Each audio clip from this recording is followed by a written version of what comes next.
There is a huge difference between wanting something and moving towards it, between saying something and doing it. A lot of people spend years saying, one day I will apply, one day I will prepare for it, one day I will be ready to enter the EU institutions. But after many years inside and around the EU institutions, I realized something. You usually do not become ready first and act later. Very often, you become ready because you acted, because you took action. And honestly, I learned this on my own skin after many years of trials and errors. And looking back, there are 3 things that anyone should start doing immediately if they want to enter the EU institutions. And not next year, not when they feel fully prepared, now. Hi there, my name is Frederick. I'm a lawyer based in Brussels, Belgium, and I spent the last 15 years building a career across Europe from scratch. And in my YouTube channel, I talk about my journey as an international lawyer, about international and EU careers, and the lessons I learned along the way, so you don't have to figure it out alone. Okay, so the first thing to do is to enter the arena. You should stop observing the process from outside. Enter it, put a foot in it. And let me make some concrete examples. First of all, go to the EPSO website. Do it now. Secondly, create an account in your EPSO website. Then, check for upcoming competitions and upcoming or current work opportunities. And then check this. Are you eligible? Are you realistically a good fit? Then just enroll it. Just do it now. Simply apply, even if you already know that you're not prepared. So sit the competition anyway. Sit the interview, even if you're not fully prepared for it. So invest, spend those 5 and 6 hours to sit the EPSO competition, the EU competition, and spend those 5 or 6 hours to prepare that interview for an EU job. And you have to do it because once you do it, even if you're not prepared for it, then things suddenly become concrete. And basically you stop imagining and wondering how the process looks like, and you start doing it. You start understanding it. And let me give you a personal example based on my own story. In 2014, I was a Blue Book trainee at the European Commission, and I saw an upcoming EU competition for an 85 position. And I knew I wasn't fully prepared. I wasn't prepared at all, but still I applied to it and I enrolled in it. And still I set it. I invested a couple of hours before the competition to prepare here and there verbal and abstract reasoning, and I went there and I set it. And I invested another 5 or 6 hours to sit the whole competition. And after sitting it, I remember very clearly that my numerical reasoning was very poor. In fact, I then had a very terrible score. I think I got 2 out of 10 in the numerical reasoning. And also my verbal reasoning, which I thought it was particularly strong, was also very poor because I was very slow. I could do the questions, I could tackle the questions, but I could only do 12 or 13 out of 20 questions, so I was incredibly slow. And after sitting it, after doing it, suddenly I understood concretely what I had to do. I understood what I had to improve, not theoretically, but just practically. So for instance, I understood that I had to practice much more my numerical reasoning skills, I had to practice calculations,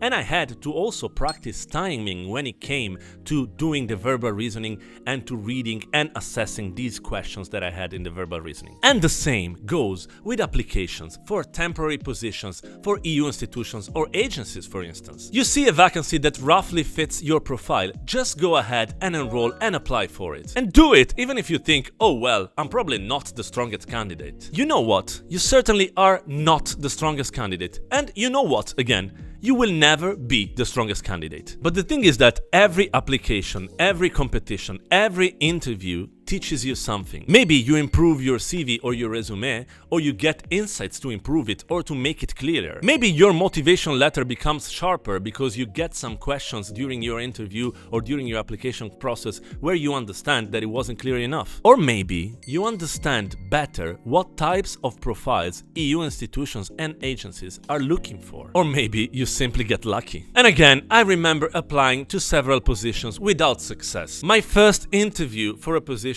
with the European Commission was not good at all. I got technical questions which I wasn't expecting. I got structured questions asked in a very specific way and I didn't know how to respond, and I made a lot of confusion. And I also got questions about presenting myself And what would my boss say about me as an employee? And I didn't know what to say in that respect. And finally, I even got questions in my fourth language, Spanish. I wasn't prepared at all. And I left so disappointed and so humiliated in a way. But hey, it was there that I understood some of the things that EU institutions wanted from me. And all those questions, all those moments became useful bricks in my construction. One lesson, two lessons, another step in the direction I wanted to take. And, in particular, another layer for improvement. And I had many applications which went bad. But then, at one point, I literally applied 5 minutes before the deadline for a position that I had seen, and that one worked. And also, in that specific case, I was feeling insecure, I was feeling uncertain, and I was wondering whether to do it or not. Because you know what? There will always be a part of you trying to self-sabotage yourself. A part of you telling you that maybe you're not good enough. You shouldn't listen to it. Just to give you another personal story, I remember my first week as a Blue Book trainee. It was my first week in an international, very competitive and very skilled working environment. And I felt completely lost. I felt like I was the only one not capable to do the job, and everyone was so skilled and so competent. And I felt like I needed to refine myself to work in that environment.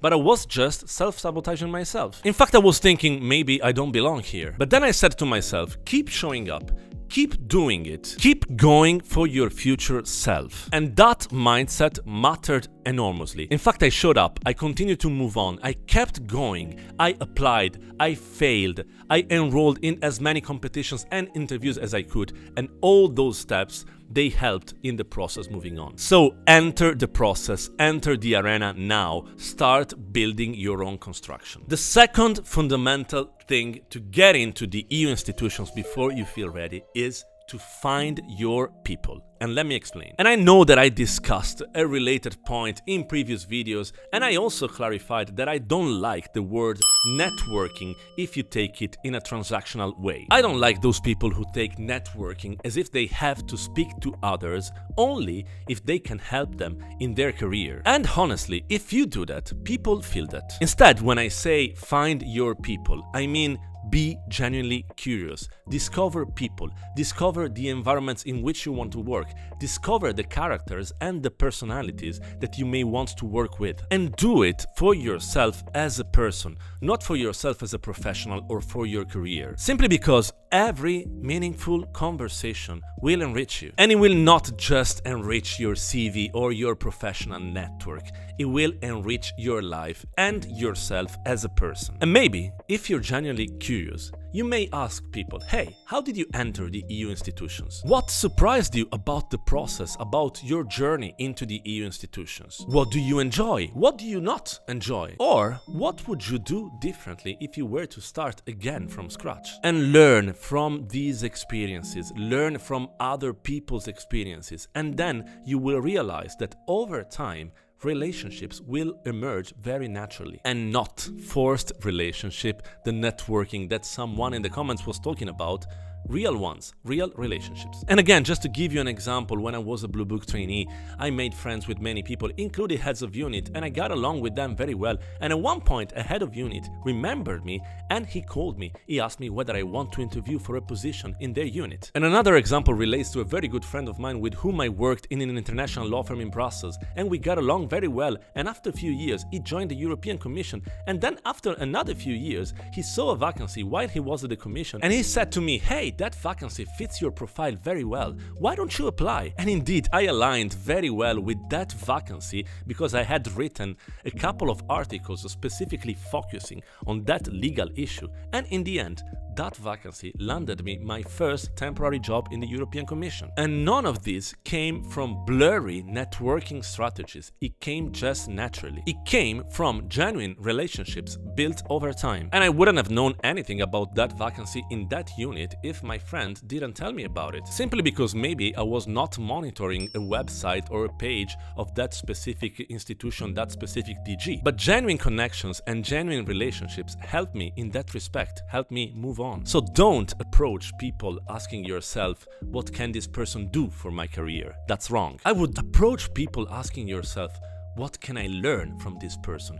What can I learn out of this relationship? What kind of human being is this? Does he or she fit with myself as a person? Can he help me improve as a person, as a human being? And you will realize that relationships, they compound over years, and those that you think are professional relationships, in the end, they were not merely professional. And the third thing to do to enter the EU institutions before you feel ready, and to me, the most important one, is to embrace the process. And I think this is the biggest lesson of all in anything you do in life. And I would explain it like this. Do not approach EU institutions as one giant short-term objective for your life. In fact, I see a lot of people thinking, I need to pass that competition as soon as possible. I need to pass it by next year. I need to pass it now. I need a permanent position right now, as soon as possible. No, a temporary contract is not enough for me. And then, when these things don't happen quickly, they get discouraged.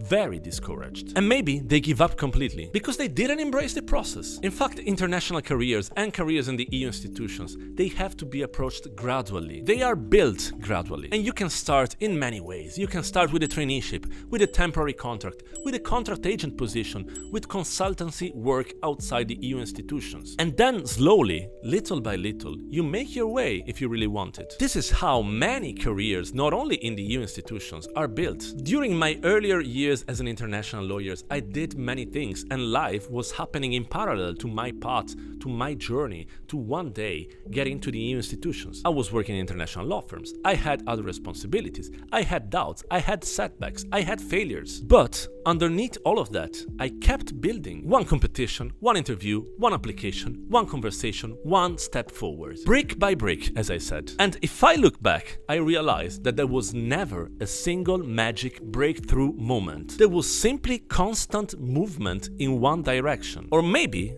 there were several small moments which ultimately led me to where I wanted to be, to where I wanted to get. And even little movements matter because every single step changes you. Every single experience prepares you for what's next. And every single brick strengthens your own foundations. So stop obsessing about arriving immediately, being 85 at 25, 27, being 87 at 30, 33, 37, or like being a head of unit at 40. Just start embracing the process. Because we are all different and we all start with different premises. And because it is the process itself that transforms you into someone capable of making it. And also like someone capable of surviving into that environment. Not like me when I started my Blue Book Traineeship. And this applies to any environment, not just to the EU institutions. So if there is one thing I want you to remember out of this video, it's precisely this one. Do not wait until you feel ready. Start building now. Enter the arena now. Find your people and embrace the process, most importantly. And if you're a lawyer and you also want to become a lawyer, maybe in the European Commission like I did, you may want to watch the video right here. And if you enjoyed the video in any possible way, please like, comment and subscribe to the channel. This would be the best way to incentivize me to produce more and more content of this type and to move on in this YouTube journey, to support you all and to respond to your questions and to your feedback. So keep staying here and to the next one. Peace.